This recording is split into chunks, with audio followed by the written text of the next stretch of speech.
ಎಲ್ಲರಿಗೂ ನಮಸ್ಕಾರ. ಮತ್ತೊಮ್ಮೆ ನನ್ನ ಚಾನೆಲ್ಗೆ ಸ್ವಾಗತ. ನಿನ್ನೆ ನಾವು ದೇವಿ ಬ್ರಹ್ಮಚಾರಿಣಿಯ ಬಗ್ಗೆ ತಿಳಿದುಕೊಂಡೆವು. ಇಂದು ನವರಾತ್ರಿ ಹಬ್ಬದ 3ನೆಯ ದಿನ ಪೂಜಿಸಲ್ಪಡುವ ದೇವಿ ಚಂದ್ರಘಂಟಾಳ ಬಗ್ಗೆ ತಿಳಿದುಕೊಳ್ಳೋಣ. ಚಂದ್ರಘಂಟಾ ದೇವಿಯು ಧೈರ್ಯ ಮತ್ತು ಶಕ್ತಿಯ ಪ್ರತಿರೂಪ. ಆಕೆಯ ಹೆಸರು 2 ಪದಗಳಿಂದ ಕೂಡಿದ್ದು, ಚಂದ್ರ ಎಂದರೆ ಶಶಿ ಹಾಗೂ ಘಂಟ ಎಂದರೆ ಗಂಟೆ ಎಂದು ಅರ್ಥ.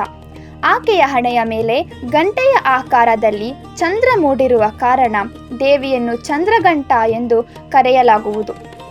ಇದು ಪ್ರಶಾಂತತೆ, ಅರಿವು ಮತ್ತು ಜಾಗೃತಿಯ ಸಂಕೇತವಾಗಿದೆ. ನಮಗೆ ತಿಳಿದಂತೆ ಪಾರ್ವತಿ ದೇವಿಯು ಬ್ರಹ್ಮಚಾರಿಣಿಯ ರೂಪದಲ್ಲಿ ಘೋರ ತಪಸ್ಸನ್ನು ಮಾಡಿ ಶಿವನನ್ನು ಒಲಿಸಿಕೊಳ್ಳುತ್ತಾಳೆ. ಸತಿಯನ್ನು ಕಳೆದುಕೊಂಡ ದುಃಖ ಹೊರತಾಗಿಯೂ ಶಿವನು ತಾಯಿ ಬ್ರಹ್ಮಚಾರಿಣಿಯ ಅಚಲ ಭಕ್ತಿಯನ್ನು ಮೆಚ್ಚಿ ಅವಳನ್ನು ಮದುವೆಯಾಗಲು ಒಪ್ಪಿಕೊಂಡನು. ಅದರಂತೆಯೇ ಪಾರ್ವತಿಯನ್ನು ವರಿಸಲು ಬರುವ ಶಿವನು ಬೂದಿಯಿಂದ ಆವೃತಗೊಂಡು ಕೊರಳಲ್ಲಿ ಬುರುಡೆಗಳ ಮಾಲೆ, ಕೆದರಿದ ಜಟೆ ಹೊಂದಿದ್ದು ಬಹಳ ಭಯಂಕರವಾಗಿ ಗೋಚರಿಸುತ್ತಾನೆ.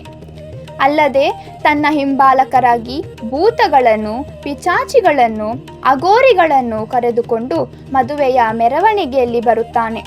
ಇದನ್ನು ಕಂಡ ಪಾರ್ವತಿಯ ತಂದೆ, ತಾಯಿ ಹಾಗೂ ಗೆಳತಿಯರು ಭಯಭೀತರಾಗಿ ಬಿಡುತ್ತಾರೆ.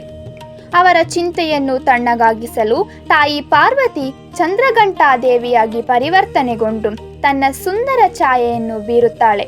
ಇದರಿಂದ ಮನವೊಲಿದ ಶಿವನು ರತ್ನಗಳಿಂದ ಅಲಂಕರಿಸಲ್ಪಟ್ಟ ರಾಜಕುಮಾರನಂತೆ ಪ್ರಕಟವಾಗುತ್ತಾನೆ.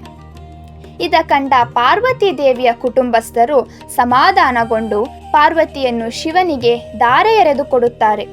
ಆ ದಿನವನ್ನು ಶಿವರಾತ್ರಿ ಎಂದು ಆಚರಿಸಲಾಗುವುದು. ದೇವಿ ಚಂದ್ರಘಂಟಾಳನ್ನು ಹುಲಿಯ ಮೇಲೆ ಕೂತಿರುವಂತೆ ಹಾಗೂ ತನ್ನ 10 ಕೈಗಳಲ್ಲಿ ತ್ರಿಶೂಲ, ಕತ್ತಿ, ಗದೆ, ಬಿಲ್ಲು ಇತ್ಯಾದಿಗಳನ್ನು ಹಿಡಿದಿರುವಂತೆ ಗೋಚರಿಸುತ್ತಾಳೆ. ಇದರ ಮೂಲಕ ಆಕೆ ಕೇವಲ ಶಾಂತಿ ಹಾಗೂ ಸೌಂದರ್ಯದ ಸ್ವರೂಪವಲ್ಲದೆ ಧೈರ್ಯ ಮತ್ತು ಶಕ್ತಿಯ ಸಂಕೇತವಾಗಿ ದುಷ್ಟರಿಂದ ತನ್ನ ಭಕ್ತಾದಿಗಳನ್ನು ರಕ್ಷಿಸುವ ತಾಯಿ ಎಂದು ಹೇಳಬಹುದು. ಈ ದಿನ ನಾವು ತಾಯಿ ಚಂದ್ರಘಂಟಳಿಗೆ ಪೂಜಿಸುತ್ತಾ ನಮ್ಮ ಜೀವನದ ಪ್ರತಿಯೊಂದು ಸವಾಲುಗಳನ್ನು ಎದುರಿಸಲು ನಮಗೆ ಆತ್ಮವಿಶ್ವಾಸ, ಶಕ್ತಿ, ದೃಢ ಸಂಕಲ್ಪ ಮತ್ತು ಧೈರ್ಯವನ್ನು ಅನುಗ್ರಹಿಸುವಂತೆ ಮಾಡೆಂದು ಕೇಳಿಕೊಳ್ಳೋಣ. ಆಕೆಯ ಸ್ತುತಿಯು ಹೀಗಿದೆ: ಯಾ ದೇವಿ ಸರ್ವಭೂತೇಷು ಮಾ ಚಂದ್ರಘಂಟ ರೂಪೇಣ ಸಮಸ್ಥಿತ, ನಮಸ್ತಸ್ಯೈ ನಮಸ್ತಸ್ಯೈ ನಮಸ್ತಸ್ಯೈ ನಮೋ ನಮಃ. ಧನ್ಯವಾದಗಳು. ದಯವಿಟ್ಟು ಲೈಕ್, ಶೇರ್ ಹಾಗೂ ಸಬ್ಸ್ಕ್ರೈಬ್ ಮಾಡಿ. ಮತ್ತೊಮ್ಮೆ ಎಲ್ಲರಿಗೂ ನವರಾತ್ರಿ ಹಬ್ಬದ ಶುಭಾಶಯಗಳು.